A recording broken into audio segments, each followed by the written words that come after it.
Les amis, avant que cette vidéo commence, j'aimerais partager quelque chose avec vous. J'ai lancé depuis quelques semaines le premier programme francophone qui va vous permettre de booster vos hormones naturellement. Et oui, pendant des années, j'ai cru que cela n'était pas possible et j'ai découvert que oui. Pour concevoir ce programme, je me suis associé au doc que vous connaissez et à un nutritionniste car je fais aujourd'hui de la muscu depuis 20 ans. J'ai pris tout ce qui est possible, imaginable en produits. Je suis coach depuis 13 ans. Mais j'ai mon domaine de compétences et pour moi, si on veut aller au-delà et fournir un travail de plus en plus qualitatif aux gens qui nous font confiance, il faut s'acoquiner, il faut s'associer, il faut travailler avec des gens dont c'est le métier et qui sont spécialisés dans la santé. C'est donc ce que j'ai fait pour vous concevoir ce programme qui, j'espère, vous permettra d'avoir la meilleure version de vous possible. Le lien est dans la description de la vidéo. Bonne vidéo!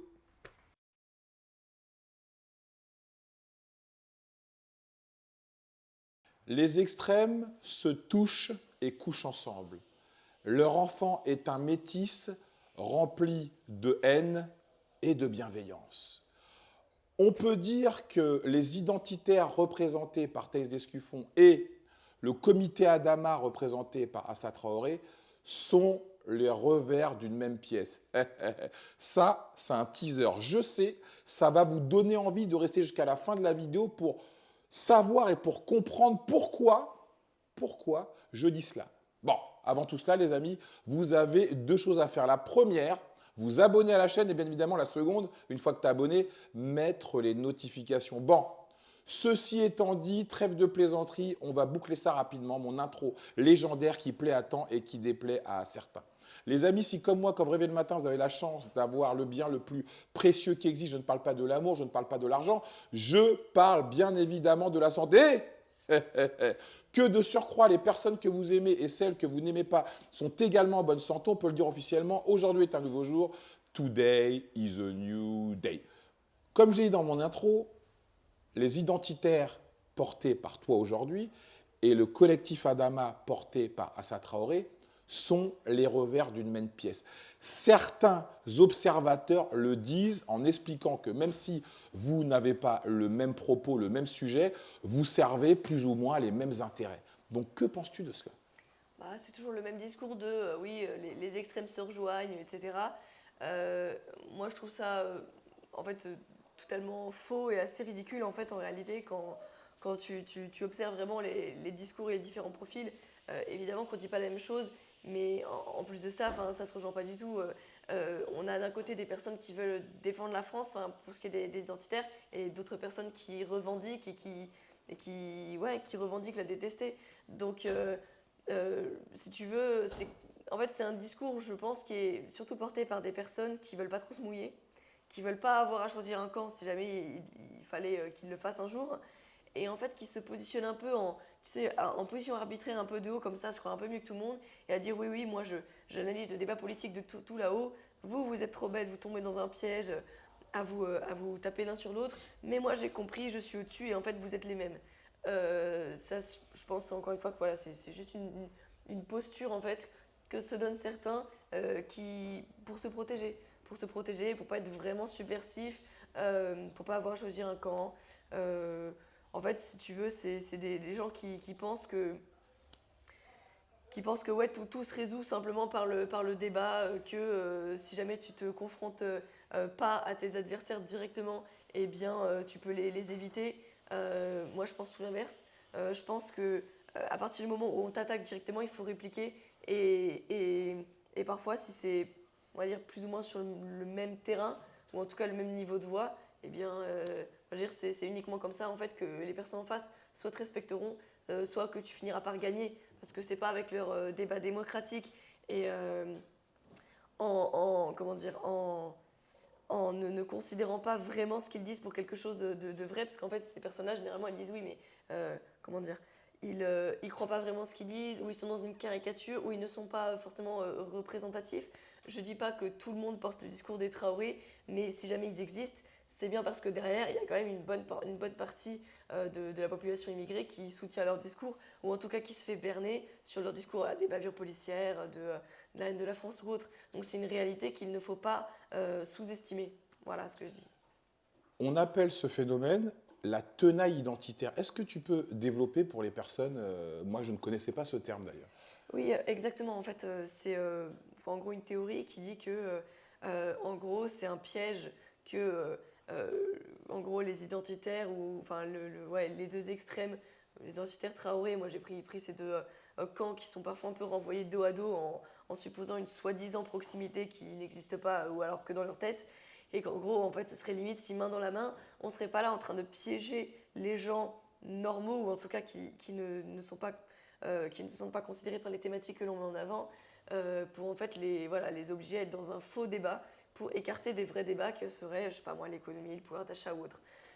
Moi, ce que je dis, c'est que bah, déjà c'est faux, et en fait, ce piège-là, entre guillemets, le vrai piège qui existe, c'est entre bah voilà, des personnes qui attaquent la France et ceux qui ne la défendent pas, et en fait qui ne se positionnent pas par rapport à elle.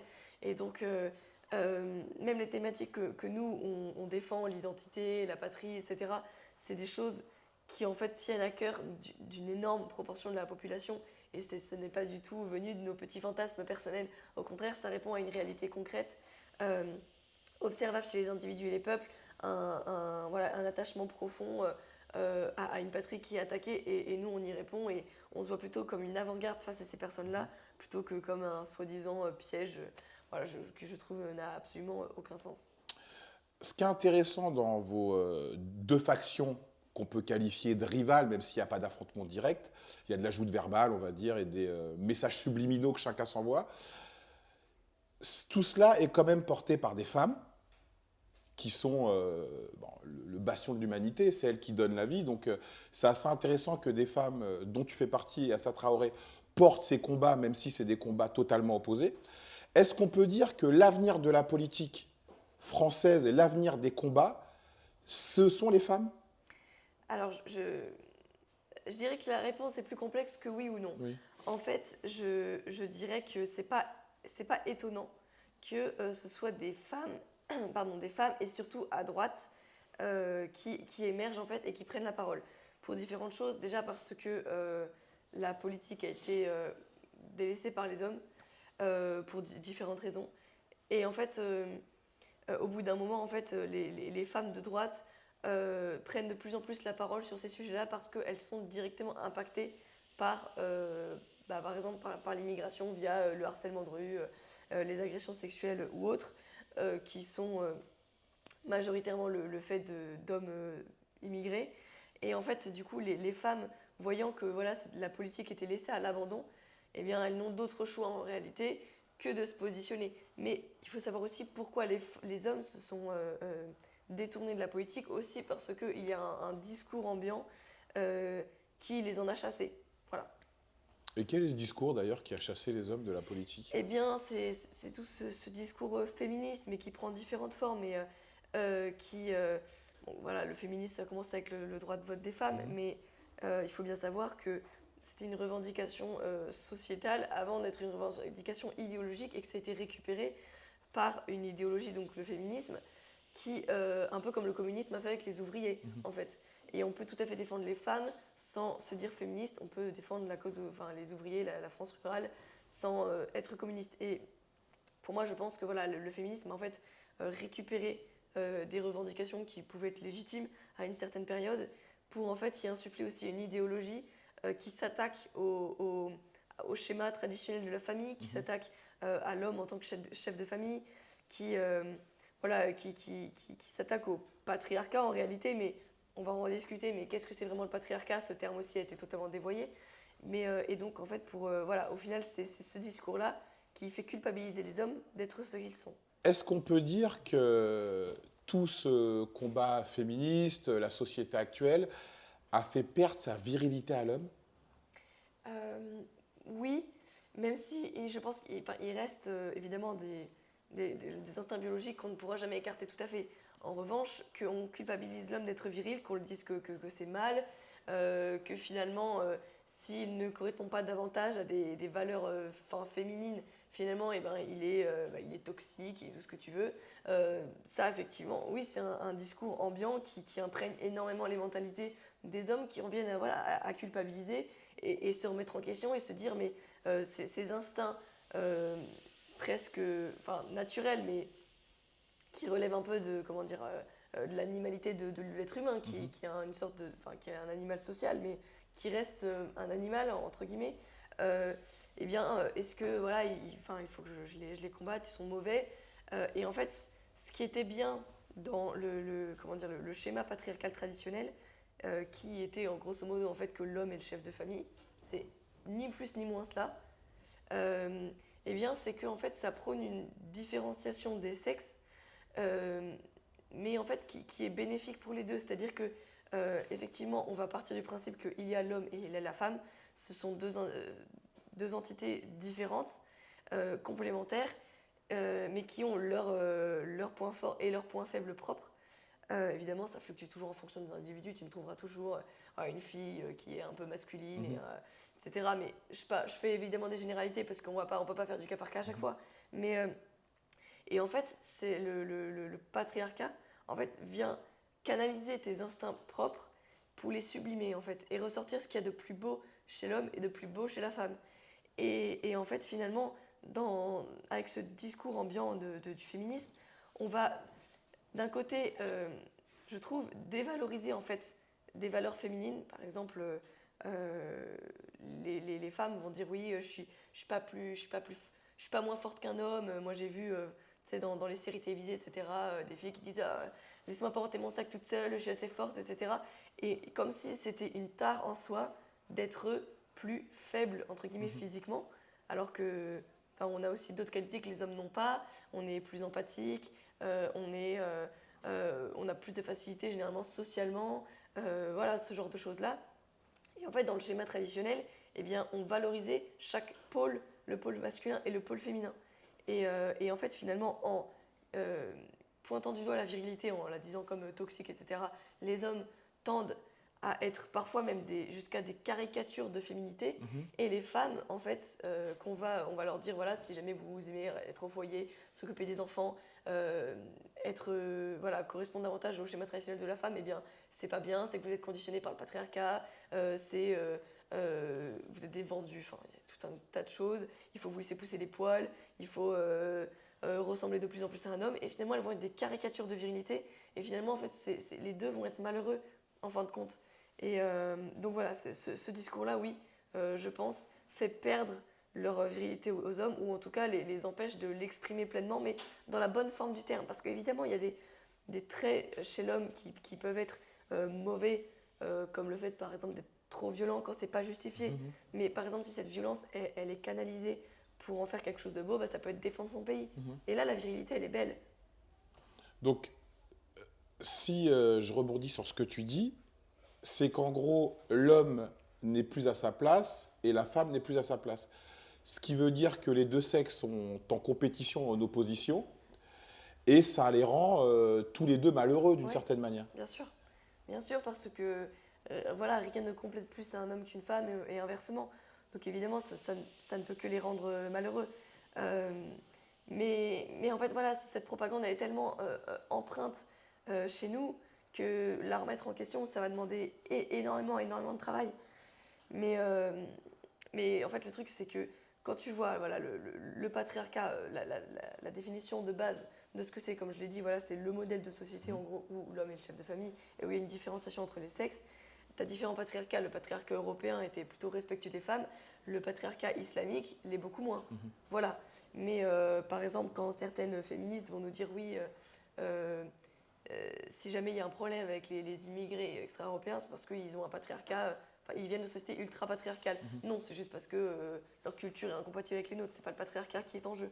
Mais comment les féministes entendent le patriarcat, c'est comme voilà, une forme d'oppression.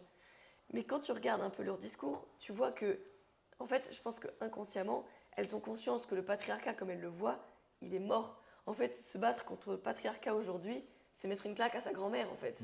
C'est quelque chose qui est complètement mourant, qui n'existe plus, en réalité. Et en fait, je pense qu'au fond, elles l'ont plus ou moins compris. Et c'est d'ailleurs pour ça que leurs revendications sont de plus en plus absurdes. Au départ, voilà, on a peut-être le droit de vote, l'égalité des salaires, même si aujourd'hui on l'a. Hein, tout ça, c'est des choses qu'elles ont déjà acquises depuis belle lurette. Et en fait, de plus en plus, ça va être des trucs comme voilà, pouvoir se laisser pousser des poils. Enfin, je pense que la femme, je sais pas, qui rencontre des vrais problèmes, se faire pousser les poils, elle n'en a rien à faire. Ça va être le manspreading, ça aussi, enfin, c'est vraiment c'est quoi le manspreading? Manspreading, c'est en fait le fait que dans les transports en commun, les hommes prennent plus de place que les femmes parce qu'ils écartent les jambes. D'accord. Ah, Tu vois. je savais pas, tiens. Bah Tu voilà, bah m'apprends ça quelque c'est une chose. revendication féministe. Je suis assez étonnée que Ah non, tu j'étais l'aies pas pas au vu. courant. Ah non. Mais ça fait partie voilà, des trucs qu'elle revendique et qui deviennent de plus en plus extrêmes et assez ridicules en fait. Qui pour elle sont représentatifs de l'oppression des femmes en général. Mais donc il y a ça. Moi j'ai vu aussi il y a pas longtemps par exemple une féministe qui disait oui, les vêtements des femmes n'ont pas de poche, les robes des femmes n'ont pas de poche, ça aussi c'est une oppression. On veut des poches pour toutes, point E, point S. Enfin, au bout d'un moment, il faut arrêter quoi, de traquer les moindres petites formes de patriarcat ridicules quand tu as des vraies problématiques des femmes, comme le harcèlement de rue. Mais en fait, ça leur pose problème d'en parler, parce que quand elles regardent les statistiques, eh bien, on voit que les responsables de ce genre de comportement sont majoritairement des hommes immigrés. Et donc, du coup, voilà, elles ne peuvent pas en parler parce qu'elles sont dans leur logique intersectionnelle et marxiste, en fait, qui veulent défendre tous les opprimés, pseudo-opprimés. Et donc, en fait, elles s'attardent sur des épiphénomènes de trucs, mais ridicules, en fait. Ridicules, dont la plupart des gens n'en ont rien à faire. J'avais vu aussi, par exemple, une féministe qui faisait exprès de marcher tout droit dans la rue et, en fait, qui s'écartait jamais quand, tu sais, parfois, deux personnes marchent dans la rue, ils en viennent à arriver un peu en face. Et elle disait, oui, les hommes, ils s'écartent jamais. Moi, je continue à marcher tout droit et parfois, je fonce dedans. C'est pour leur montrer que c'est toujours les femmes qui doivent s'écarter. C'est ridicule. Qu'est-ce que tu penses de cette féministe qui avait fait une vidéo en expliquant qu'elle ne voulait même pas qu'un homme vienne l'aborder ou la draguer de manière polie, courtois, comme le ferait tout homme bien élevé. Et en réponse à sa vidéo qu'elle a fait sur YouTube, donc un réseau public qui mérite des réponses, parce que, bon, je le répète aux gens, c'est grâce à l'interaction avec les personnes qui regardent le contenu qu'on monte dans l'algorithme, qu'on a des abonnés et qu'on gagne de l'argent. Donc on joue tout le même jeu. Donc on est content quand des gens font des commentaires positifs, mais le jeu, c'est les commentaires négatifs. Et des gens peuvent également faire des vidéos pour donner leur point de vue. C'est le jeu. Donc Raptor, à qui on fait un coucou, a fait une vidéo pour donner son point de vue, bien évidemment, qui n'allait pas dans le sens de cette femme. Et suite à ça, bon, elle s'est fait cyberharceler. Bon, évidemment, nous sommes contre le cyberharcèlement. Voilà, il faut toujours avoir un comportement courtois, même quand on n'est pas d'accord avec les gens. Les harceler, c'est débile. Mais qu'est-ce que tu penses du propos de sa vidéo à cette jeune femme, de dire qu'un homme, aujourd'hui, au XXIe siècle, ne peut même plus venir te draguer en étant courtois, sans t'insulter de pute, juste en signifiant que tu lui plais avec une belle verbe, quoi. Je trouve ça triste, en fait, au fond, parce que il y a des hommes qui se comportent très bien, qui vont payer pour une minorité d'hommes agressifs, violents, ça existe. Mais en fait, en faire une généralité et dire voilà, tous les hommes sont violents ou autres, c'est faux. Et puis encore une fois, c'est triste parce que la plupart des hommes violents dans la rue, bah, c'est pas des blancs, quoi. Donc en fait, les hommes courtois vont payer pour ça. Mais surtout, en fait, ça fait que montrer encore une fois que les féministes, elles sont dans l'hystérie et qu'elles ont compris qu'en fait, leur combat, leur émancipation dont elles parlaient, en fait, n'adviendra pas, entre guillemets, parce qu'en fait, en se soustrayant au patriarcat européen qui leur était respectueux, où elles avaient une place dans la société, en fait, pendant des siècles, ça se passait très bien. Après, tu trouveras toujours des exceptions, mais de manière générale, elles avaient une place dans la société qui leur était due et il n'y avait pas de problème par rapport à ça. En se soustrayant à ça, en fait, finalement, elles se soumettent à un patriarcat islamique qui, pour le coup, va les voiler et en fait, ça va passer très mal. Et je pense que là, elles regretteront le jour où tu as un gentil Jean-Kévin qui leur a demandé gentiment dans la rue, qui leur a dit gentiment dans la rue qu'elles étaient jolies ou qui leur a proposé de porter leur valise dans le train. C'est ridicule qu'en fait, qu'elles se concentrent, encore une fois, sur des éléments comme ça qui ne posent absolument pas de problème pour éviter de parler des vrais problèmes. Mais de toute façon, le patriarcat qu'elle dénonce, en fait, sur le volet légal même, il n'existe plus. Quand tu vois que, je sais pas, la plupart des fois où il y a le divorce, c'est la femme qui demande le divorce. 70% des divorces demandés aux États-Unis sont le fait des femmes. Leur émancipation, elles l'ont. Elles peuvent avoir un boulot comme un homme, elles sont payées comme un homme. Il n'y a rien qui les empêche concrètement de vivre la vie qu'elles ont envie de vivre.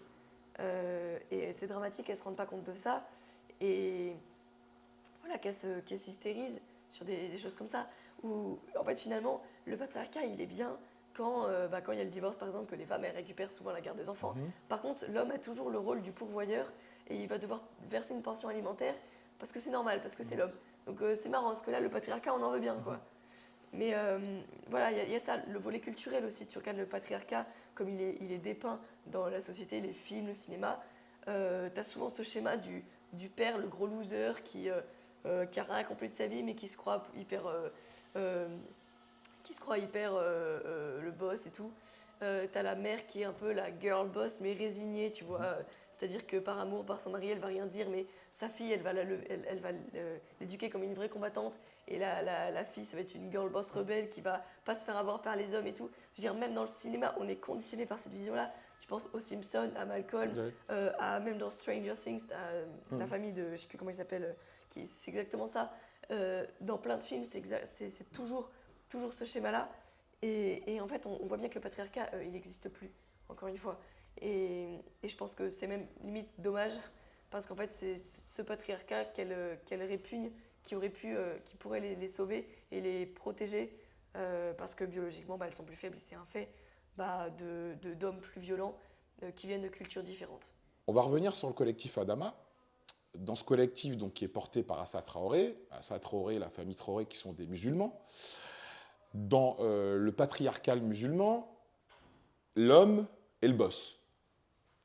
Et on voit que ce combat, le combat pour la réhabilitation, pour l'honneur, pour la justice, pour son frère Adama, paix à son âme, est mené par une femme. Donc comment on peut interpréter que dans une société qui est masculine, qui est hyper macho, où la femme est relayée au second couteau, que là, ce soit elle qui soit l'étendard, qui soit le porte-voix et qui aille au feu, quoi.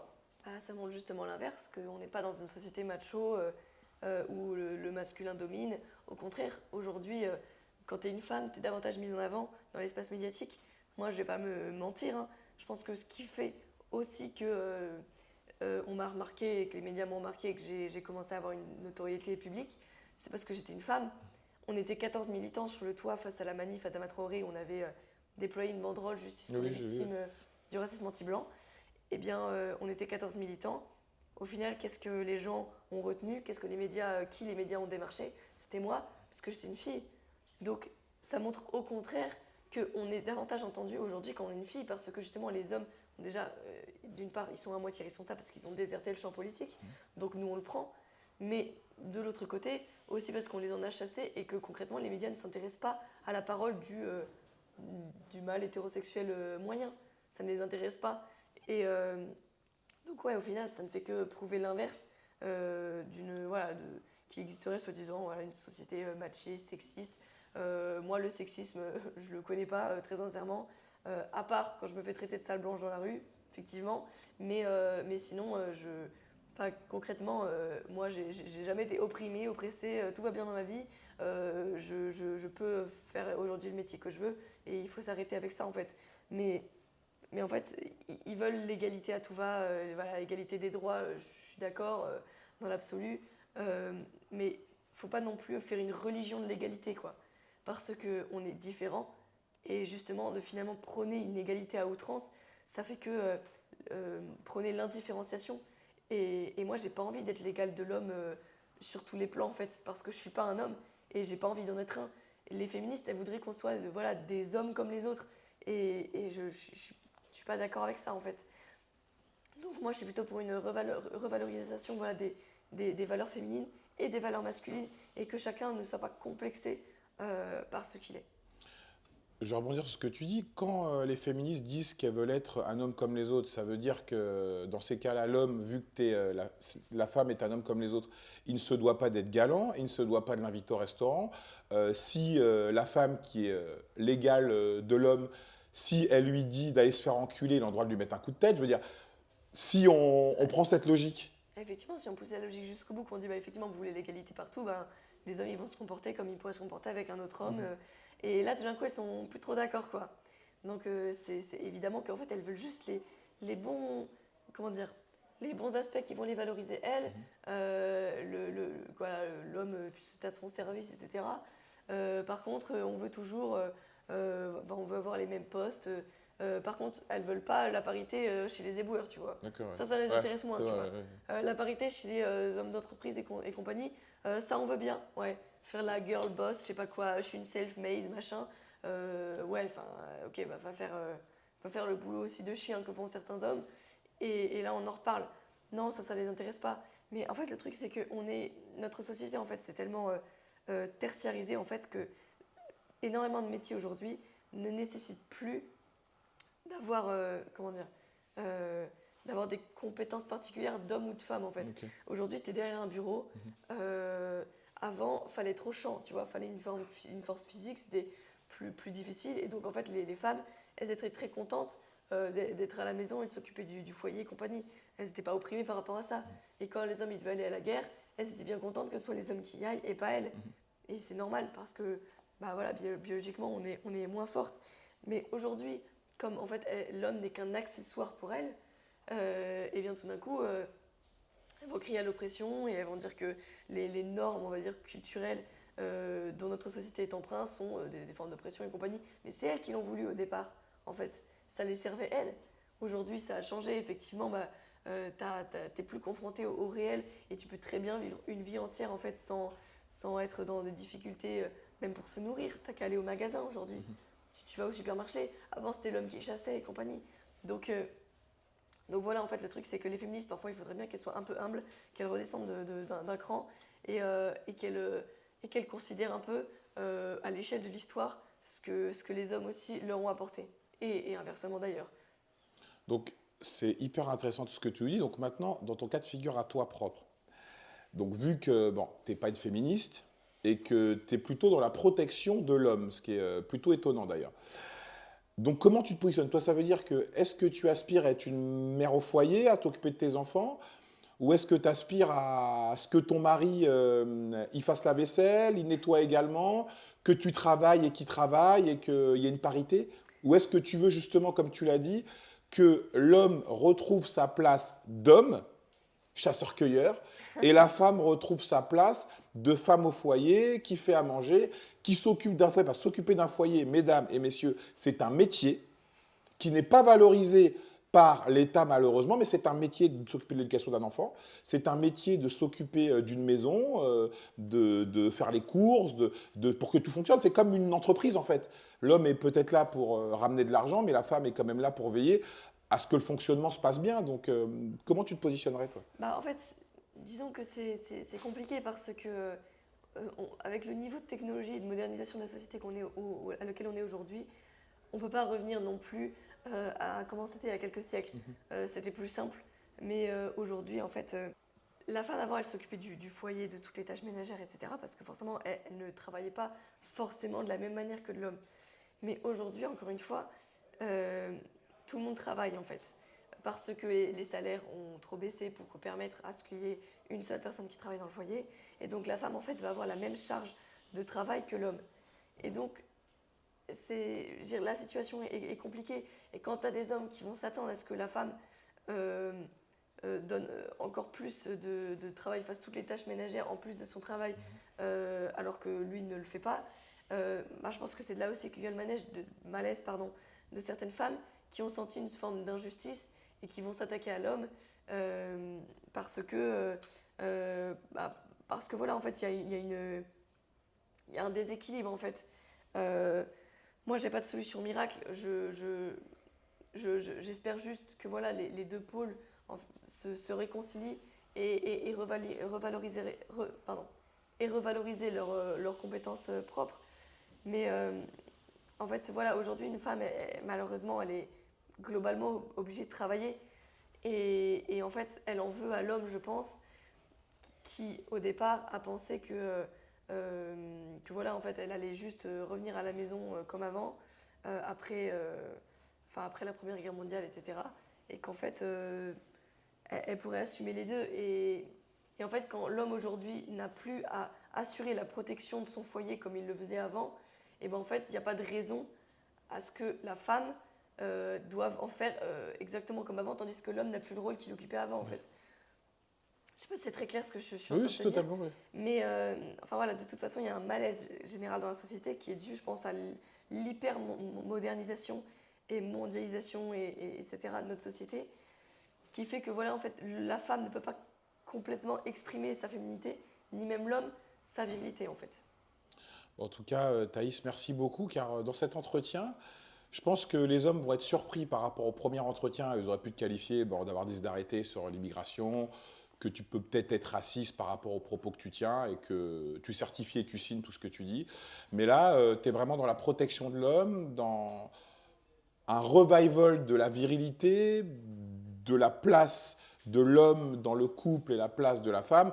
Il faut savoir que, comme tu as dit très justement, l'homme demande à la femme de subvenir également au foyer, donc de travailler. Il lui demande également de s'occuper des enfants. Avec les réseaux sociaux, la femme est obligée d'être une porn star auprès de son mari, être obligée, d'après avoir accouché, de revenir bonne parce qu'il y a des tonnes de connasses sur Internet qui montrent des corps de ouf après avoir claqué un ou deux marmots. Donc être une femme aujourd'hui, franchement, selon mon point de vue, c'est très très dur. Trouver sa place également quand on a un homme dans cette société, c'est très très dur parce qu'on a toujours le reflet de ce qu'on n'est pas, de ce qu'on pourrait être si on se bougeait un peu le cul. Et tu as même des gens qui vendent des formations en te disant si tu n'as pas d'argent, tu es une merde, quoi. Donc, c'est vrai que c'est hyper compliqué car aujourd'hui, on est dans une société capitaliste où ce qui compte, c'est de gagner de l'argent. Et quand tu as de l'argent, bah, tu as les plus belles femmes. Quand tu as de l'argent, bah, une femme peut faire attention à elle, peut prendre une nounou, peut voyager et peut montrer aux gens lambda ce qu'ils ne pourront jamais avoir parce qu'ils ne sont pas aussi bien que toi qui t'exhibes. Donc c'est intéressant d'avoir une jeune femme comme toi de 22 ans qui a ses convictions, qui est activiste, qui se donne les moyens de ses ambitions et qui, j'espère, dans 10 ou 20 ans, fera certainement des grandes choses dans la politique si tu lâches pas l'affaire. Donc les amis, si vous n'êtes pas forcément d'accord avec Thaïs, ça c'est une chose, c'est le but, mais il faut toujours respecter quand même l'engagement des gens. Il faut respecter l'énergie que mettent les gens parce que toi qui es derrière la caméra, qui critique tout et tout le monde, qu'est-ce que tu fais au quotidien pour changer le monde qui t'entoure? Bah, tu ne vas pas dans des manifestations, tu n'as pas créé une association ou un groupuscule que l'État a pu dissoudre, mais en tout cas, tu ne t'es pas mouillé pour essayer de faire changer les choses comme tu aimerais que le monde soit. Voilà, moi, à partir du moment où tu fais ça, je ne suis pas d'accord avec toi, c'est pas grave, mais au moins tu fais des choses que moi je ne ferai pas. Et ça se respecte. Et moi, ma chaîne, elle est là pour permettre aux gens de s'exprimer, même si je ne suis pas d'accord avec eux. Et j'ai l'ouverture d'esprit, j'ai la chance de pouvoir rencontrer des gens au home robe, dans un terrain neutre, les gens ont le courage de venir me voir chez moi, alors que la pub Thaïs, elle ne me connaissait pas, par exemple, et venir échanger avec moi, alors que, comme dit Thaïs, je suis le seul mec renois que tu connais, et j'en suis fier aujourd'hui, et que tu côtoies pas des gens comme moi. Donc franchement, je pense que beaucoup de gens qui nous regardent n'auraient pas l'ouverture d'esprit de s'asseoir avec quelqu'un avec qui ils n'ont pas d'affinité, des personnes à qui leurs parents ont dit de ne pas les fréquenter, et pouvoir échanger. Ça, franchement, c'est une preuve d'ouverture d'esprit. Et t'es pas si raciste que tu le dis, ma petite Thaïs. En tout cas, on peut le dire officiellement, tu as mérité d'être détesté pour ce que tu es, plutôt qu'être aimé pour ce que tu n'es pas. Et la jalousie, Thaïs, tu l'as tellement mérité, c'est abusé.